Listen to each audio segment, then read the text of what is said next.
जब आप fifth house पे फोकस करेंगे तो आपका इनकम बनेगा। और जब आप एट्थ हाउस पे फोकस करेंगे तो आपका बैंक बैलेंस बढ़ेगा। यही चीज हम लोग समझ नहीं पाते हैं, and this is a real problem. हमें रेमेडी समझ निकालनी मुश्किल हो जाती है। जिसको भी बैंक बैलेंस चाहिए, bank balance I mean to say, आपका धन, इकट्ठा हुआ धन, तो आपको एट्थ हाउस पे फोकस करना होगा, which is nothing but occult, which is nothing but root, जड़। ये आपका जड़ है, जड़। और उस जड़ के फल यहाँ है। आपको पता होगा एंसेस्ट्रल प्रॉपर्टी, एंसेस्ट्रल जो धन की बात करते हैं वो कहाँ से आती है? वो कहीं ना कहीं एट्थ हाउस से आती है। That is eighth house connect. गड़ा हुआ खजाना, अचानक मिलने वाला लाभ, अचानक मिलने वाला धन, दैट इज एट्थ हाउस। तो अगर आप स्वास्तिक के रूप में देखें तो ये मेरा स्वास्तिक है, ठीक है। और ये स्वास्तिक में ये इनकम है, ये बैंक बैलेंस है, लेकिन उसके लिए स्किल्स चाहिए और उसके लिए कनेक्ट चाहिए। जब तक ये दोनों नहीं होगा, ये दोनों बिल्कुल नहीं आएगा। यही हमें एस्ट्रोलॉजी सिखाती है। तो जिसको भी अपना पैसे इनकम बढ़ाना, उसको अपने स्किल्स पे ध्यान देना चाहिए, जिसे हम कहते हैं नॉलेज। फिफ्थ हाउस क्या है? आपका एजुकेशन का रिजल्ट, अर्थात विद्वत्ता। आपके पास कितने स्किल्स है, कितना नॉलेज है, आपका ज्ञान। ज्ञान होगा तभी तो आप पैसा कमा पाओगे। और आपके पास एट्थ हाउस का कनेक्ट होगा, जो कि एक्चुअल ओकल्ट है। आप ग्राउंड टू अर्थ कनेक्टेड होंगे। आप एक्चुअल में, आपके अंदर केतु की वो भावना होगी, क्योंकि ये राहु की भावना क्या है, तुरंत बैंक बैलेंस कभी नहीं होगा। कई बार आप लोग कहते हैं सर इनकम तो बहुत है लेकिन पैसा बचता नहीं है, कैसे बचेगा? क्योंकि राहु का स्वभाव है, आप पैसे खर्च करते हो, आप पैसे को मिसयूज करते हो, मिस डायरेक्टेड एनर्जी है। और जिनके पास आप देखो बहुत सारी प्रॉपर्टीज होती है, बहुत इनकम सोर्स होता है, उनको देखोगे वो एट्थ हाउस या फिफ्थ हाउस कहीं ना कहीं यूज करते नजर आएंगे। ओके, चलिए going back to next question. Sir मेरा एक क्वेश्चन है यहाँ पे। बोलिए। सर स्किल हम कहीं ना कहीं थर्ड हाउस से भी देखते हैं। Hmm. Third house is not direct skill, it is an indirect skill. क्योंकि जो थर्ड हाउस है वो फिफ्थ का गेन हाउस है। रिजल्टेंट सोर्स यही बनता है हमेशा।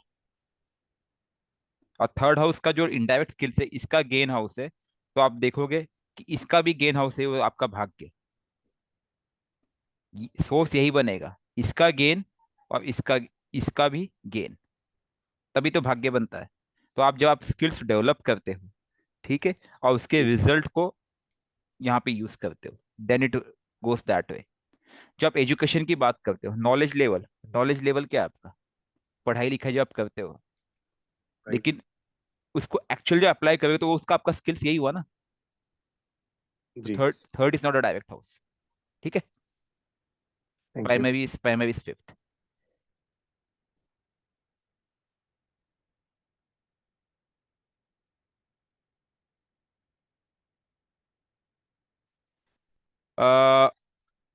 एक क्वेश्चन है कि आप नरेंद्र मोदी का एग्जाम्पल क्यों देते हो? हमें नरेंद्र मोदी नहीं बनना है। आपको जो कुछ भी बनना है, इट डजेंट मैटर। आपको नरेंद्र मोदी बनना है, नहीं बनना है, but Narendra Modi is a life and best example I can have. But Narendra Modi को छोड़िए, आप एलोन मस्क का एग्जाम्पल तो ले लोगे। आप एलोन मस्क को छोड़िए, आप एज अ एग्जाम्पल किसी सक्सेसफुल व्यक्ति का, इसका, हमारे एपीजे अब्दुल कलाम का तो ले सकते हो, राइट। रतन टाटा का ले सकते हो, मुकेश अंबानी का ले सकते हो। In any example you go, any example, you have input output statement. उन्होंने कहीं ना कहीं अपने प्लैनेट को बैलेंस किया हुआ है, प्लैनेट को बैलेंस किया है, हाउस को बैलेंस किया है। जब तक आप प्लैनेट और हाउस को बैलेंस नहीं करोगे, दशा के हिसाब से नहीं चलोगे, तब तक आपको सफलता नहीं मिलेगी। अब नरेंद्र मोदी जी का चार्ट देखेंगे तो उनकी मून की दशा चल रही है, राइट। क्या लगता है वो मून के हिसाब से काम नहीं कर रहे? अभी उनकी मून की दशा खत्म होने वाली है, और मून की दशा खत्म होके कौन सी दशा आएगी? It is none other than Mars. अच्छा, मून किसको रिप्रेजेंट करता है? ट्रैवल को। आपने देखा होगा कि नरेंद्र मोदी जी अक्सर ट्रैवल करते रहते हैं, अक्सर देखा होगा, देश विदेश। और जितना वो ट्रैवल करते उतना देश के लिए हित में ही है। बिजनेस लेके आते हैं, देश की तरक्की के लिए और ऑप्शंस मिलते हैं। ऐसे ही हर व्यक्ति अगर अपने दशा लॉर्ड के हिसाब से बिहेवियर करे, प्लेनेट को बैलेंस करे, हाउस को बैलेंस करे, कर्म को बैलेंस करे, जब हम बोलते हैं कि किसी भी व्यक्ति के जो कुछ रूल्स होते हैं, उसमें सबसे पहला इंपॉर्टेंट रूल क्या होता है? सेल्फ कैरेक्टर, सेल्फ डिसिप्लिन, वो मुझे उनमें नजर आता है। 12th house is your investment, time investment. व्यक्ति केवल 3 घंटे सोता है, 3 से 4 घंटे। 8th हाउस इज ओकल्ट, वो ओकल्ट से कनेक्टेड है। 5th house is your knowledge and skills, वो उस पर पूरा फोकस करता है। हर मीटिंग के पहले होमवर्क करता है, भले इंडिया में हो फॉरेन में हो। भले इलेक्शन हो, उसको भी एज अ सोर्स और एक डायरेक्शन देता है, दिशा देता है। हम बोलते हैं ना कि वोट नरेंद्र मोदी को देता है, कोई बीजेपी को नहीं देता है। लोग कहते भी है, बिल्कुल सही है।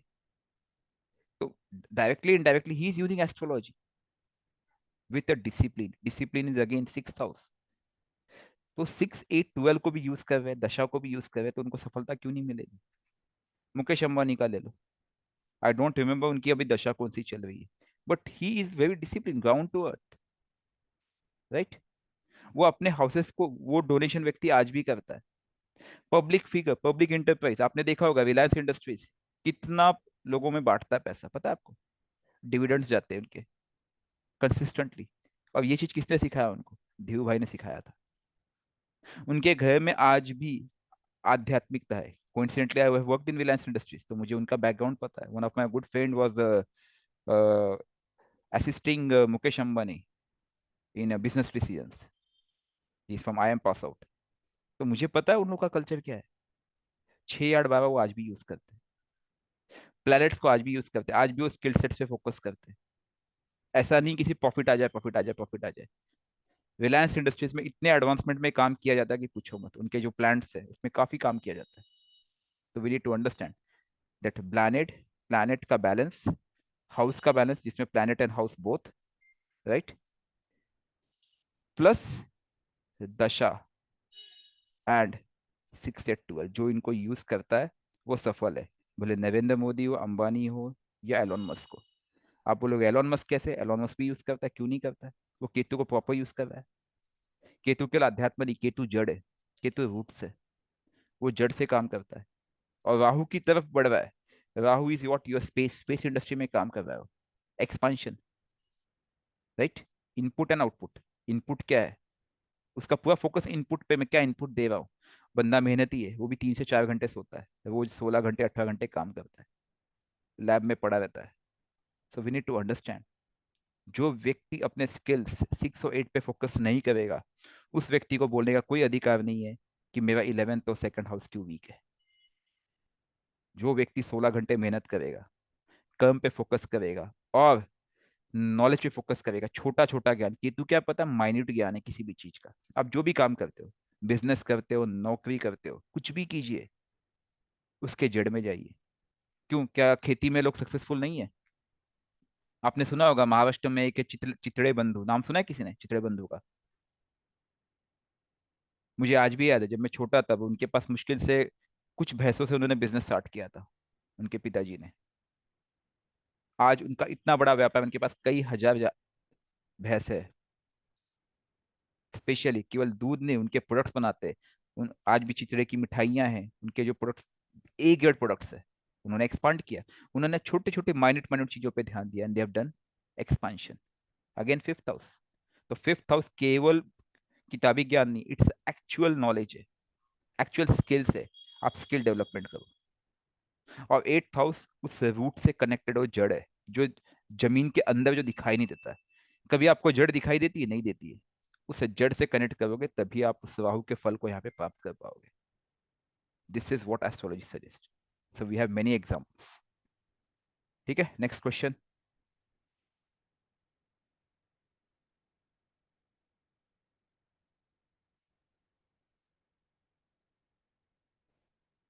फादर तकलीफ कैसे देखे? अच्छा, किसी का भी पिताजी को कैसे देखते हैं, किस हाउस से देखते हैं? फादर के लिए कौन सा हाउस है? 9th house. 9th house. और कारक कौन है फादर के लिए? सन। सन। सन। ठीक है जी।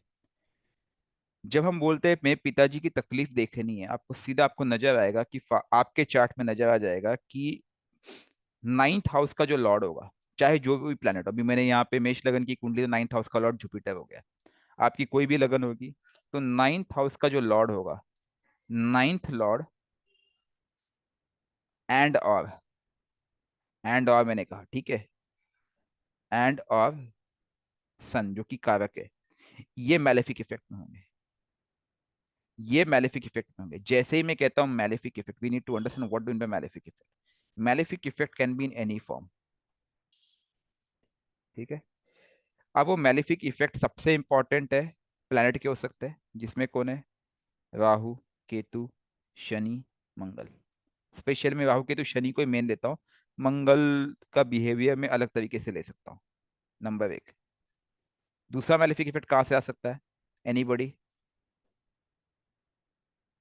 एनीबॉडी। एनी तो में जो कैसे नाइन्थ होगा? हाउस का तत्व है वो दूषित हो। ठीक है, मतलब नाइन्थ का तत्व जो है वो दूषित हो, वेरी गुड। और 6 8 12 हम इसे क्यों भूल गए, हम्म। 6 8 12 का रिलेशन रिलेशन हो। विथ नाइन्थ और कारक, बोथ। अब कहानी क्या होती पता है, हम इस चीज को समझ नहीं पाते। क्या नहीं समझ पाते, कि मेरा जो कारक है, ये जो नाइन्थ लॉर्ड है, वो किसी से जुड़ा हुआ है, 6 8 12 नाइन्थ है ये। लेकिन जब तक इसको परमिशन किसकी नहीं मिलेगी, ये काम नहीं करेगा। बताओ किसकी परमिशन चाहिए होगी, दशा की। दश दशा लोड की। दशा की, परफेक्ट आंसर। जब तक दशा भाई साहब की परमिशन नहीं मिलेगी, ये कुछ नहीं कर पाएंगे। दशा एक्टिवेशन में काम करेगा, एक्टिवेशन आई मीन टू से, ठीक है जी। तो फादर की तकलीफ देखनी है, ये देखनी है, तो आपको उपाय करते हुए क्या ध्यान देना है, दशा का उपाय करना है।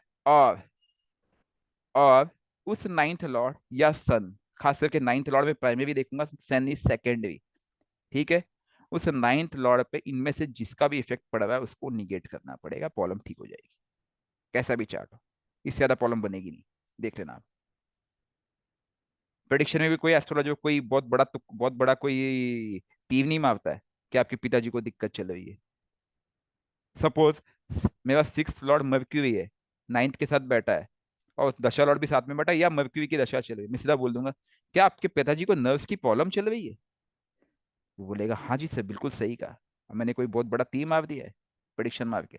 इंपॉर्टेंट है उसको उपाय देना। उपाय ये है 6 स्टेप रेमेडी।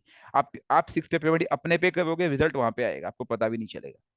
हाँ, हो सकता है कई बार क्या होता है कि जैसे कि राहु बैठा है नाइन्थ के लॉर्ड के साथ, और वो राहु ने अब बैंड बजा के, ये राहु जिस डिस्पोजिटर में बैठा वो बैठा है नाइन्थ के लॉर्ड के साथ, उससे बैंड बजा रखी है, आपको पता भी नहीं है। बचपन से, मतलब दशा बदलती गई लेकिन रिजल्ट नहीं आया। इसका मतलब क्या है, राहु की पॉइजनिंग है। राहु की पॉइजनिंग को केतु से बैलेंस कर लो, रिजल्ट वहां आ जाएगा। सीधी सीधी बात है। मतलब उपाय आपको ही करना है, फादर को जरूरत नहीं है। हेलो उसके अंदर अपने आप चेंजेस आएंगे। हाँ जी बोलिए। सर, रिजल्ट दशा लॉर्ड देता है या दशा स्टार स्टार लॉर्ड? दशा लॉर्ड देगा रिजल्ट, दशा लॉर्ड। दशा स्टार लॉर्ड जो है वो, देखो, अच्छा दशा स्टार लॉर्ड की बात करें, एक मिनट एक मिनट, समझने की कोशिश जी करो। सर। आप दो अलग चीज में कंफ्यूज हो गया क्या। दशा लॉर्ड, दशा लॉर्ड सोर्स बनता है, प्लीज आप लोग म्यूट कर लीजिए जिसका भी बैकग्राउंड साउंड है। दशा लॉर्ड सोर्स बनता है, सोर्स। दशा का जो स्टार है, जैसे मैं कहता हूं मेरी सन की दशा चल रही है, तो सन के जो 3 नक्षत्र होंगे वो जहां भी पड़ेंगे वहां से रिजल्ट बनेगा, इसमें तो कोई शक नहीं है। लेकिन इनिशिएशन कौन करेगा, दशा लॉर्ड। तो अगर इनिशिएशन दशा लॉर्ड करेगा, मैं दशा की जैसे रेमेडी करूंगा, मैं केवल दशा की लॉर्ड की रेमेडी नहीं कर रहा हूँ, दशा लॉर्ड के जो 3 नक्षत्र पड़े उनकी भी रेमेडी हो जाएगी। So not to worry on that, ठीक है। क्लियर, कोई डाउट इसमें। बट सर, मैंने बहुत बार ऐसा देखा है कि दशा दशा तो फॉर एग्जांपल जुपिटर की है, और जो जुपिटर का जो स्टार लॉर्ड है वो रिजल्ट देता है एक सर। ऐसे मिनट, मैंने बहुत बार। आप लोग दो अलग चीजों में कंफ्यूज हो रहे हैं, फिर से मैं कह रहा हूँ। एक है जुपिटर की दशा चल रही, जुपिटर किसी के नक्षत्र में बैठा है। दूसरा है जुपिटर की दशा चले, जुपिटर के 3 नक्षत्र है, पुनर्वसु, विशाखा, पूर्व भाद्रपद। ऐसा होता है जो सोर्स है वो जुपिटर बनता है, क्योंकि जुपिटर पे सपोज मान लेता हूँ कि जुपिटर आद्रा नक्षत्र में बैठा है, जुपिटर पे आद्रा का प्रभाव है, राहु का। लेकिन अगर मैं जुपिटर का उपाय करता हूं, क्योंकि वो दशा लॉर्ड है, तो उसके प्रभाव को निगेट कर देगा, भूल जाओ उसको। फिर से याद करो 3 दिन पहले की क्लास जो मैंने थोड़ी देर पहले अपलोड की है, जिससे मैंने आप लोग को बड़े प्यार से समझाया हुआ है कि जो सेंटर में प्लैनेट जिसकी दशा चल रही है उस पे नक्षत्र का प्रभाव पड़ रहा है। वो जो नक्षत्र है वो कहीं बाहर है, हम उसको रोक नहीं सकते। लेकिन जो प्लैनेट रिजल्ट का सोर्स बन रहा है और अपने नक्षत्र लेवल पे रिजल्ट दे रहा है, उस प्लैनेट को तो मैं कंट्रोल कर सकता हूँ। और उस प्लैनेट को जो कंट्रोल करना है वो कैसे करना है? फास्टिंग और मंत्र जाप से। ये मिनिमम रेमेडी जो करना ही करना है। आप करके देखिएगा, आपकी जो भी दशा लौट होगी, आप उसकी फास्टिंग और मंत्र जाप कीजिए, आपको रिजल्ट नहीं आएगा तो आप बताना। जितने लोग कर रहे हैं सबको रिजल्ट आ रहा है। ठीक है। दशा यस सर। जिस दशा लॉर्ड जिस नक्षत्र में बैठा है मैं उसको कंसिडर कभी नहीं करता हूँ। हाँ, दशा लॉर्ड के खुद के 3 नक्षत्र जो होते हैं वहां पे जो प्लेनेट बैठे होंगे वो रिजल्ट देने के लिए बाध्य हो जाते हैं। वहां पे भी आप जब दशा लॉर्ड की रेमेडी करते हो तो वो भी कंट्रोल में आ जाते हैं। ठीक है। Except critical yes sir. Cases, except critical cases में जहाँ पे लगन की इन्वॉल्वमेंट हो, जहाँ पे कुछ उसको डिसीज ऑलरेडी बन चुकी हो, मैं उस प्लैनेट के जिस प्लैनेट वो जो प्लैनेट है जिस नक्षत्र में पड़ता हो उसका मैं उपाय करना खुद रिजल्ट में खुद पसंद नहीं करता हूँ, क्योंकि अन्य से भी आप मल्टीपल उपाय करते हो फिर आप खुद फंस जाते हो। ठीक है। क्लियर? आगे बढ़े। यस जी सर। सर। बोले। सर जी एक मैथमेटिकल कंफ्यूजन है। 6 से 12 जो भी हाउसेज हैं वो नेटिव के चार्ट के हैं, राइट? तो 9th हाउस भी नेटिव के चार्ट का फादर का हाउस है। तो हम्म, अब अगर आप ये कह रहे हो कि 9th हाउस का रिलेशन अगर 6 से 12 के साथ है, तो एक्चुअली 6 से 12 तो नेटिव के हैं। तो आई थिंक वो 9th हाउस के विद रिस्पेक्ट टू 6 से 12 नहीं हमने देखना चाहिए कि दोनों उनके साथ उनका रिलेशन। दोनों दोनों। अब ये दोनों का पर्सपेक्टिव समझना होगा हमें। जैसे ही मैं कहता हूँ कि मेरा 6 से 12 मेरे फादर जी। के साथ कनेक्ट हो रहा है, तो वो दिखा रहा है कि मैं अपने 6 से 12 का उपाय करूंगा तो फादर को रिजल्ट आ जाएगा। नंबर एक। Number okay. दो, जैसे मैं कहता हूं कि 9th का लॉर्ड से जो 6 से 12 है, जैसे इस केस में जुपिटर का कंजंक्शन वो वीनस के साथ है। ठीक है। जुपिटर का कंजंक्शन वो किसके साथ है? मून। मून के साथ है। और जुपिटर का कंजंक्शन मार्स मून। के साथ, मार्स के साथ है। मार्स के साथ। वो क्या बता रहा है मुझे? वो क्या बता रहा है कि मेरा 4th लॉर्ड, लेकिन इसका 8th है वो, इसका 8th है। जो ये कनेक्ट बता रहा है कि मेरे पिताजी या तो 8th हाउस अपने 8 मतलब कि वो उस ओकल्ट से कनेक्टेड नजर आएंगे, उन पे मून का प्रभाव होगा। अब वो क्या बोल रहा है कि मून एंड जुपिटर कॉम्बिनेशन है। ये एक मून एंड जुपिटर कॉम्बिनेशन बता रहा है, दूसरी तरफ वो फादर के साथ मून का लिंक भी बता रहा है जो कि उसका 8th लॉर्ड है। अब मुझे यहाँ पे क्या करना है कि मुझे मेरे पिताजी को एडवाइस देना है कि उस कंजंक्शन में कि पिताजी आप एक काम कीजिए, आप ना गंगा जी में स्नान कीजिए, या आप जल से रिलेटेड रेमेडी कराइए उनसे। उनको आप ऑकेजनली उस जल तत्व प्लैनेट से कनेक्ट कीजिए या उस 8th लॉर्ड से कनेक्ट कीजिए जो कि ओकल्ट का कारक है। अब 6th लॉर्ड क्या है? इससे इसका वो गेन शत्रु है। मेरा तो सेकंड है, मेरा तो गेन है, मेरा फाइनेंशियल है, मेरा फैमिली है, मेरी वाणी है। एम आई राइट है वो? लेकिन पिता की क्या है? पिता की 6th है। 6th क्या है again? We need to understand that. बीमारी। या। ठीक है। तो मुझे अगेन उस 6th मतलब मैं ये बोल सकता हूँ कि वो वीनस से कनेक्ट है। क्या पिताजी आपका डायबिटिक है? मैंने कैसे बताया? रोगेविन शत्रु प्लस वीनस का कॉम्बिनेशन उधर हुए, मुझे बोला पॉसिबल है कि डायबिटीज है। अब मुझे वो रेमेडी करनी है। क्या करना है मुझे? उस वीनस से इनको कनेक्ट करना पड़ेगा। अब मैं अगर मेरे सेकंड का उपाय करता हूँ, मैं बोलता हूँ मैं इसका डोनेशन करता हूँ, पिता को लाभ मिलेगा लेकिन मेरा फाइनेंशियल ट्रबल भी हो सकता है, क्योंकि हम बोलते हैं कि सेकंड लॉर्ड का हम डोनेशन ना करें तो बेटर है, ऐसा शास्त्र कहते हैं। लेकिन मुझे लगता है आप ये कर सकते हैं, कोई दिक्कत नहीं है। क्यों? क्योंकि सेकंड हाउस केवल डोनेशन, आप उसके डोनेट करने से उसको निगेट नहीं मिलेगा। अगर आप उस सेकंड हाउस को अपनाते हो तो सेकंड हाउस क्या है? अगेन वाणी भी है। सेकंड हाउस क्या है? वी नीड टू अंडरस्टैंड आपका डाइट भी, आपकी फूड हैबिट्स भी है। राइट। राइट। सेकंड हाउस वो भी नहीं है, सेकंड हाउस आपकी फैमिली भी है। आप जैसे उसके कारक तत्व से कनेक्ट होते हैं, और दशा लॉर्ड में डिफाइन करता है कोई भी हाउस रिजल्ट देने के पहले दशा लॉर्ड की परमिशन अवश्य लेता है, उसके बिना वो रिजल्ट नहीं दे सकता है। You got my point. लेकिन आपका 6 8 12 उससे कनेक्ट होता है तो वो आपको रेमेडी तो खुद ही करनी पड़ेगी, ये रिलेशन है। और सपोज आपका 8th हाउस इससे कनेक्ट हुआ, इनका भी तो 12th है वो, राइट। जी आपका वो ओकल्ट कौन सा ओकल्ट है, आपके बॉडी का ओकल्ट है, उनका क्या है, उनका 12th, उनके किसका ओकल्ट है, उस आध्यात्मिक लेवल का पराकाष्ठ है, अर्थात 12th हाउस का मेडिटेशन ध्यान। You got my point. Right. जी ये प्लेनेट जब भी दशा लॉर्ड के ट्रांजिट में आएगा, क्योंकि अब मैं बोलता हूँ मंगल जुपिटर साथ में बैठे हुए हैं, आपको थोड़ा सा एक अटमोस्ट केयर देना पड़ेगा, और इन दोनों हाउसेस को भी स्पेशली, और उस रिलेशन को भी कंट्रोल करना पड़ेगा। आप जैसे ही दशा लॉर्ड को कंट्रोल करें, दशा लॉर्ड इन पे प्रभाव नहीं डालेगा, निकल जाएगा। ठीक है, प्रभाव ऐसा नहीं डालेगा, डालेगा, लेकिन जो प्रभाव उसे 99% डालना था वो 99 का क्या हो जाएगा, 9% हो जाएगा, 90% बच्चा हो गया। क्योंकि आपका ओके। जो नेटल चार्ट है, वो नेटल चार्ट आपने जो लाया पिछले जन्म में, कई जन्म हुए आपके, 5 जन्म, 10 जन्म, 15 15 20 50 जो भी हुए होंगे, उस जन्म के प्रारब्ध तो वो लेके ही आया ना, उसमें हम क्या करोगे। ठीक है, तो यहाँ पे दोनों का प्रभाव पड़ता है, बट प्राइमरीली ठीक है सर। इन चीजों को हमें ध्यान देना है। दशा की रेमेडी करोगे, प्रॉब्लम्स कंट्रोल हो जाता है, इतना मैंने देखा है, मैंने अपने फैमिली में भी देखा, अपने लाइफ में भी देखा है, कई बार हुआ है। अभी अगर मेरी बात करूं तो मेरा अभी जो अंतरदशा चल रही है वो सन की चल रही है।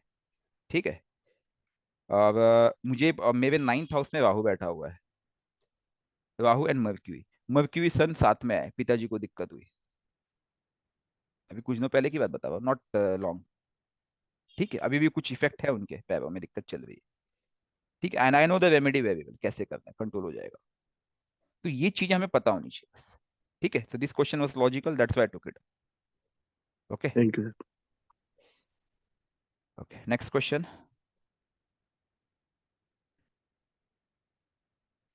Let's see how much we can complete.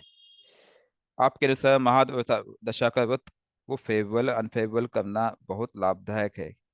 कल किसी ने बताया कि अगर महादशा फेवरेबल है तो व्रत रखना सही नहीं होगा। किसने कहा? महादशा लॉर्ड आपको केवल सपोर्ट करता है। What do you mean by fasting? चलिए, फेवरेबल या unfavourable, who will decide it? अब मेरा जो महादशा लॉर्ड है, इस केस में एज्यूम कर लेता हूं मैं, मेरा जो सन है, मेरा जो मून है, वो 4th का लॉर्ड है, राइट। सन जो है 5th का लॉर्ड है। तो बेसिक एस्ट्रोलॉजी के हिसाब से मून सन क्या हो गया? केंद्र त्रिकोण। एम आई राइट और रॉन्ग? Right sir. जी केंद्र त्रिकोण, आप इसको फेवरेबल मानोगे अनफेवरेबल मानोगे, बताइए। टेबल हाँ, फेवरेबल। Table sir. मैं ना फेवरेबल मानूंगा ना अनफेवरेबल मानूंगा, बोलो क्यों? It depends of lots of factors. जैसे मैं कहता हूं मेरा मून, हो सकता है कि मेरा मून यहीं बैठा है 4th में ही, ठीक है, उसके पास दिशा बल भी है, पक्ष बल भी है, ताकतवर है, सब कुछ है, लेकिन इसका भी तो 6 8 12 है या नहीं है? मेरा भी तो 6 8 12 है। उनके ट्रांजिट का क्या? राहु नाम का एक प्राणी भी है, उसके ट्रांजिट का क्या?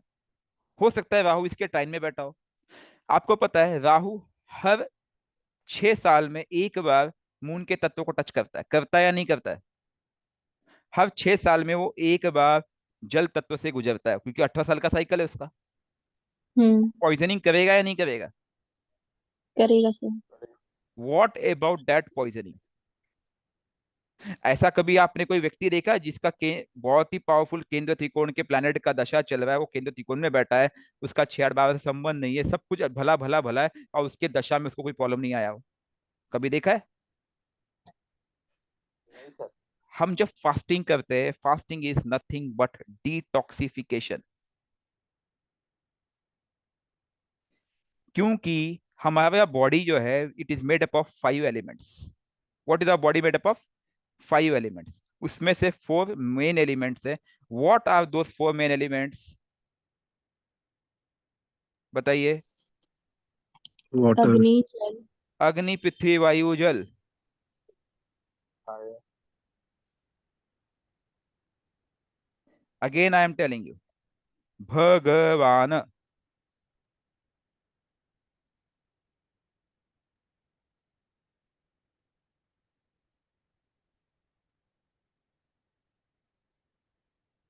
यही है ना जी? हम्म। 5 तत्व,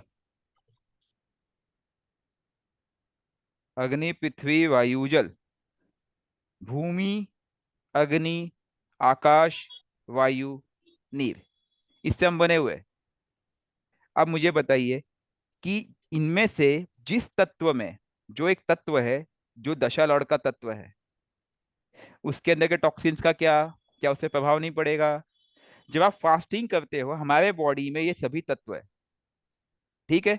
इसमें से आकाश तत्व जो केंद्र में दिख रहा है, ये सूक्ष्म रूप में है, और ये डायरेक्ट कनेक्टेड किससे पता है? एक और तत्व जिसको आज के साइंस ने एक्सप्लोर किया, जिसको ईथर कहते हैं, नाद बोलते हैं, एक नाद है, छठा तत्व, जो कि उपनिषद वगैरह शास्त्रों में जिसका उल्लेख मिलता है, ठीक है? तो ये जो है A+E, इसको इग्नोर करो। भूमि अग्नि वायु जल, ये हमारे बॉडी में ही है।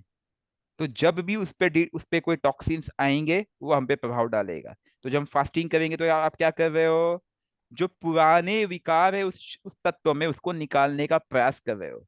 और साथ में आप सात्विक डाइट लेते हो, तो आप उसके के साथ क्या करते हो? अच्छा गंदा पानी निकाल के अच्छा पानी भरते हो। याद है, मैंने ये चीज पहले भी आप लोगों को क्लास में बताया हुआ है कि मेरे पास एक ग्लास है, राइट? ये आपने एक प्रयोग देखा भी होगा किसी बच्चे का, आपने इसके वीडियोस भी देखा होगा। आप लोग सीखने का प्रयास कीजिए, सब कुछ अवेलेबल है, सकल पदार्थ है जग में, नाही कर्म ही न पावत। इसको सीखने का प्रयास, समझने का प्रयास कीजिए। इस ग्लास में पानी है, ठीक है जी? इस ग्लास में पानी है। अब मैं बोलता हूँ ये पानी गंदा है, ये पानी गंदा है। अब इस गंदे पानी को मुझे साफ करना है, क्या करूंगा मैं? डिटॉक्सिफिकेशन। ये एक छोटा सा लीक है, उस लीक में से मैं थोड़ा थोड़ा पानी निकालते जाऊंगा, और उसके बदले क्या करूंगा? साफ पानी भरूंगा,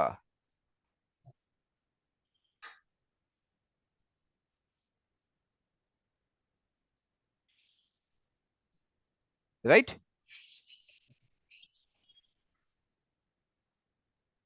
यू गॉट माई पॉइंट? जी।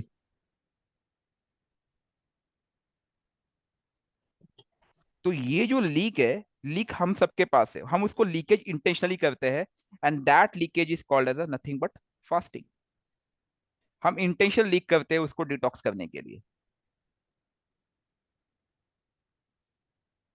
समझे? और उस लीक के बाद हम क्या करते हैं? यहां से पॉजिटिव अच्छा साफ पानी भरने का प्रयास करते हैं। कितना सुंदर रेमेडी है! बचपन से देखते आए ऋषि मुनि, हर व्यक्ति फास्ट करता है। अगेन मैं नरेंद्र मोदी का जी का एग्जांपल दूंगा। नवरात्र के 9 दिनों केवल पानी पे रहते हैं, नींबू पानी, सॉरी टू बी प्रिसाइज। ये मेरा फीलिंग है, राइट? गंदगी निकलेगी, साफ पानी जाएगा, क्या होगा? एम आई राइट और रॉन्ग?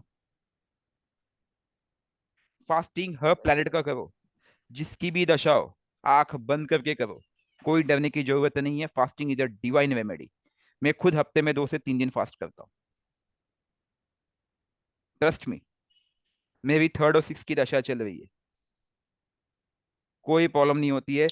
आपको दशा लौट चुटकी में निकाल देगा, 90% रिलीफ तुरंत हो जाती है, 90%। फास्टिंग एंड मंत्र जाप करके देखिएगा आप, ठीक है? इस पे कोई प्रश्न? ठीक है, आगे बढ़ते हैं। No sir.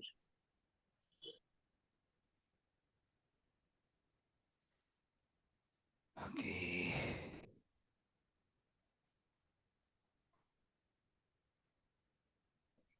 जंगल कट रहे, जानवरों की संख्या, आत्मा घट रही, मनुष्यों की संख्या बढ़ रही, भगवान के द्वारा भेजी गई आत्मा फिक्स होती है। आ, ये एक अलग सवाल है, जिसका मैं लॉजिकल आंसर दे दूंगा, और मैंने ये पिछले कुछ दिनों पहले शायद इसी क्लास में मैंने बताया भी था। But we need to understand how it is working. देखो, पॉपुलेशन जो है, पॉपुलेशन वो तो फिक्स है कहीं ना कहीं। बट आप एक चीज और समझने का प्रयास कीजिए कि अगर आप पॉपुलेशन का ग्राफ देखने का प्रयास करेंगे तो आप देखेंगे पाएंगे कि जनसंख्या जो है वो कभी कम नहीं हुई। उसका जो ग्राफ है कुछ इस तरह से रहा है हमेशा से। मतलब जैसे मैं अगर ग्राफ की बात करूं, पहले यहाँ पे था, इस तरह से फ्लैट कर्व था। पहले 100-200 साल, फिर और थोड़ा सा स्टीप हुआ, फिर स्टीप हुआ। ठीक है। अब इस समय जनसंख्या का जो ग्राफ है वो बहुत ही ज्यादा एक्सपोनेंशियल हो गया है। क्या समझ में आता है कि कहीं ना कहीं से तो ये आत्माएं आ रही होंगी, ये तो मानते हो आप? हाँ। अब जैसे जैसे जनसंख्या बढ़ रही है, इसमें हम लोग एक कंसेप्ट लाते हैं which is called as the law of entropy. ये विज्ञान का लॉ है कि entropy of the universe is always increasing. और जब ये इसके पैरेलल हो जाती है, इसमें एक लॉ ये कहता है कि जैसे ही ये जो एंट्रोपी है, ये जो वाई एक्सिस के पैरेलल हो जाती है किसी भी कर्व में, तब क्या हो जाता है? तब वो एंड एंड पे आ जाता है, तब उसका अंत निश्चित हो जाता है। ठीक है, ये वाई एक्सिस के पैरेलल। अगर मैं कहूँ पिछले 5,000 साल का इतिहास है, पिछले 2,500 साल का इतिहास है ये, तो इस समय हम लोग कुछ इस कर्व पे चल रहे हैं जो कि एकदम करीब चले जा चुके हैं। तो पॉपुलेशन कहीं ना कहीं से आती रही है, मनुष्य की संख्या इसलिए बढ़ती चली गई, आत्मा बढ़ती चली गई।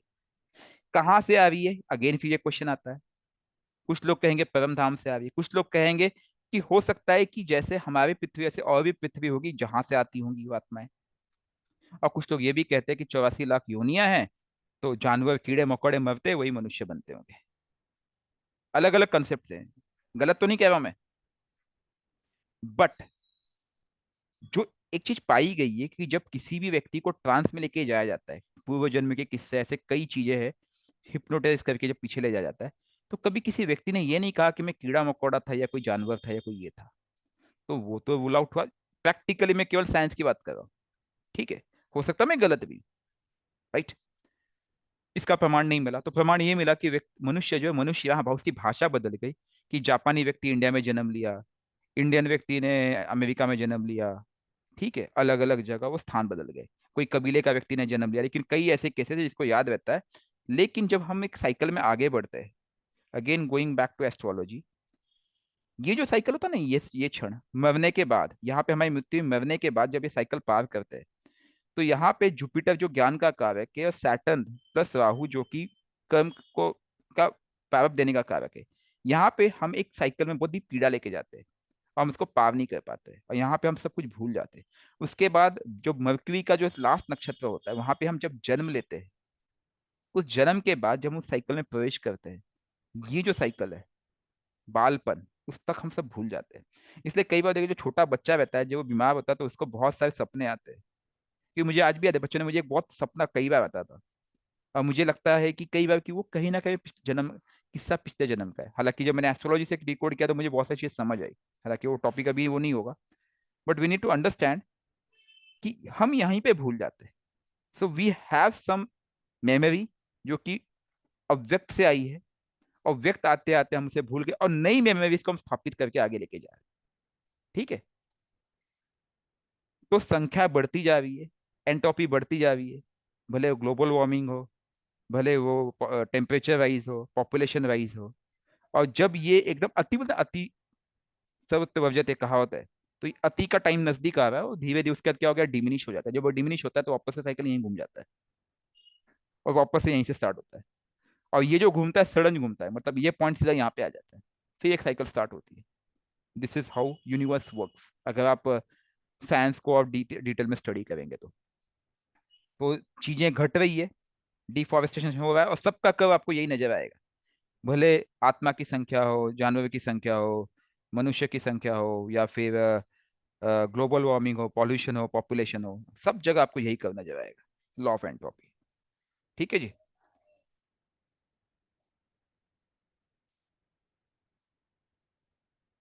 एक क्वेश्चन और हो जाएगा, सर दशा लॉर्ड कैसे पहचाने? सर जी, दशा लॉर्ड को पहचानने का रीत बहुत सिंपल है। जब आपका जन्म होता है, जब भी आपका जन्म होता है, तो आपकी कुंडली में मून नामक कोई चीज है, एक ग्रह है, कुछ भी समझो, वो कहीं ना कहीं बैठा मिलेगा आपको। सपोज आपका मून यहाँ बैठा है, 7 नंबर राशि में। ठीक है, 7 नंबर राशि में अगर मून बैठा है तो वो किसी नक्षत्र में बैठा होगा, उस नक्षत्र को आइडेंटिफाई कीजिए।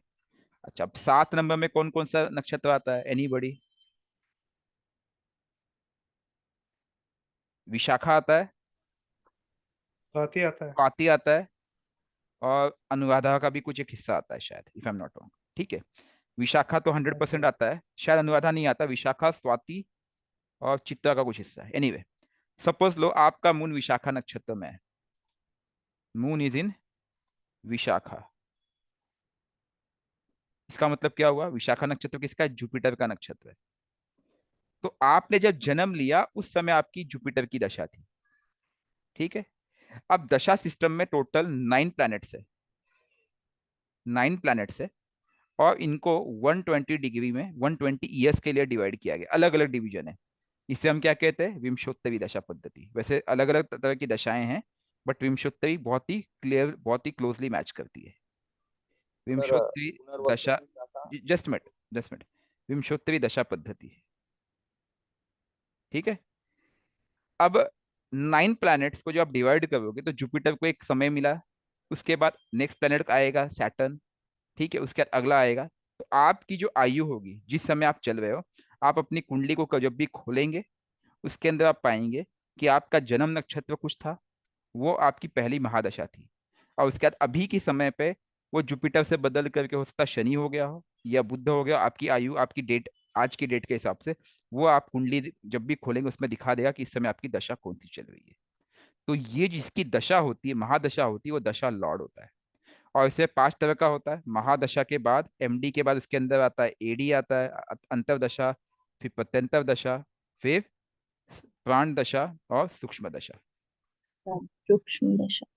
ठीक है, तो ये और माइन्यूटली होते जाता है, इस पे हमने एक क्लास ली हुई है, आप उसे प्लीज देख सकते हैं। ठीक है, हाँ जी, कोई कुछ प्रश्न पूछ रहा था, बताइए। नहीं, ओके। सर अंतरदशा की फास्टिंग करना जरूरी है या महादशा लॉर्ड से ही काम चल जाएगा फास्टिंग में? सर ये डिपेंड करता है, महादशा तो कीजिए कीजिए, अंतरदशा मैं नहीं करता, मैं अंतरदशा का केवल मंत्र जाप करता हूँ, लेकिन करेंगे तो बेहतर ही है, कर सकते हो तो। बट एमडी तो कंपलसरी सर है, अगर एमडी जी, कंपलसरी है, एडी ऑप्शनल है। ठीक है, अच्छा सर, अंतरदशा जिसकी ग्रह की चल रही है, अगर मान लीजिए मंगल की चल रही है, तो मंगल में अगर हम मंगलवार के दिन हनुमान जी की वो कर दें तो उसमें भी फायदा मिलता है? बिल्कुल मिलेगा, बिल्कुल मिलेगा, लेकिन आप मंत्र जाप डेली करें, हनुमान चालीसा डेली पढ़े, एडी का, एडी का अच्छा, उपाय भी ठीक करते ठीक हुए ठीक। कंसिस्टेंटली। ठीक है, उससे लाभ आपको ठीक है सर। अवश्य मिलेगा। एमडी कंपलसरी अगेन ना, महादशा ठीक, कंपल्शन है। हाँ हाँ सर, वो